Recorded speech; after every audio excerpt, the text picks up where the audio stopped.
कि तहरीक-ए-अदम-ए-एतमाद ज़रूर आएगी और बड़ी जल्दी आएगी। और इस दफ़ा जब तहरीक-ए-अदम-ए-एतमाद आएगी तो उसका मतलब ये होगा कि ये 100% श्योर हैं कि इनके नंबर्स पूरे हैं। इस तरह हाथ हिला-हिला के, उँगली घुमा-घुमा के वो कहते हैं, "ओ पाई जी, एस्टेब्लिशमेंट न्यूट्रल हो गई है।"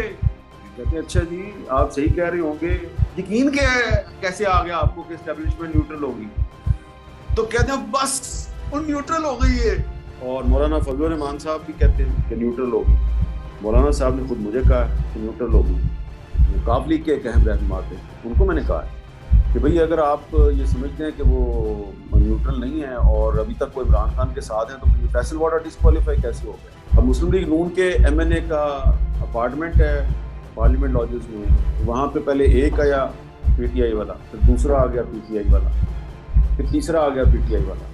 तो वो नाम आ जाएंगे और उस पर ऑपोजिशन कामयाब भी हो जाएगी, क्योंकि मेरी जो इंफॉर्मेशन है 20-22 बंदे मुस्लिम लीग नून के पास चले जाएंगे पीटीआई के, और 2-3 बंदे जो हैं वो जेयूआई के पास चले जाएंगे, 1-2 पीपल्स पार्टी के पास चले जाएंगे। इनके 25-26 वोट एक्स्ट्रा हैं और इमरान खान साहब काफ़ी मुश्किल हो जाएगी। तो ये इमरान खान साहब को हटाना कोई इस वक्त बड़ा टास्क नहीं है इनके लिए।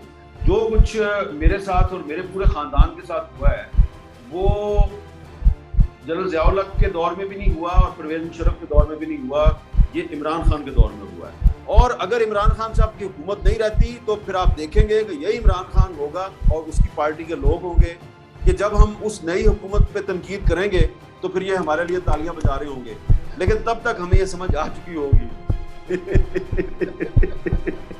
कि आप असल में क्या है। YouTube पर गुगली टीवी देखने के लिए youtube.com की सर्च बार में गुगली टीवी टाइप करें। गुगली टीवी के पेज पर सुर्ख रंग के सब्सक्रिप्शन वाले बटन पर क्लिक करना ना भूलिए। YouTube पर अपलोड होने वाली वीडियो से बाखबर रहने के लिए बेल आइकॉन पर क्लिक कीजिए। आपको हर नई आने वाली वीडियो के बारे में नोटिफिकेशन मौसूल हो जाएगा।